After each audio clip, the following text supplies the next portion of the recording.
Spoon నూనెని వేసుకుని నూనె బాగా కాగిన తర్వాత పావు స్పూన్ మెంతులు, హాఫ్ స్పూన్ ఆవాలు, హాఫ్ స్పూన్ జీలకర్ర, 4-5 ఎండుమిర్చి, కొద్దిగా ఇంగువ, కరివేపాకుని వేసుకోవాలి. ఇవన్నీ కూడా బాగా వేగిన తర్వాత మనం గ్రైండ్ చేసి పెట్టుకున్న ఉసిరికాయ పేస్ట్ ఉంది కదా, అది వేసేసుకోవాలన్నమాట. స్టవ్ ఫ్లేమ్ని లోలో పెట్టుకుని ఈ పేస్ట్ని 1 నిమిషం పాటు పచ్చివాసన పోయేలాగా వేయించుకుని సరిపడా నీళ్ళనైతే పోసుకోవాలి.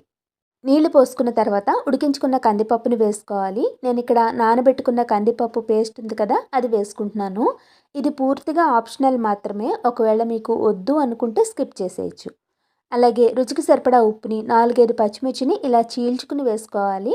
కొద్దిగా బెల్లాన్ని కూడా వేసుకుని ఒక 5-10 నిమిషాల పాటు ఈ రసాన్ని మరగనివ్వాలి. ఇలా బాగా మరిగిన తర్వాత స్టవ్ ఫ్లేమ్ని ఆఫ్ చేసేసి సన్నగా కట్ చేసుకున్న కొత్తిమీర వేసుకున్నాము అంటే ఉసిరికాయ రసం రెడీ అయిపోయినట్టే. ఇక్కడ కందిపప్పు వేయడం వల్ల రసానికి కొంచెం చిక్కదనం ఇంకా కమ్మదనం అనేది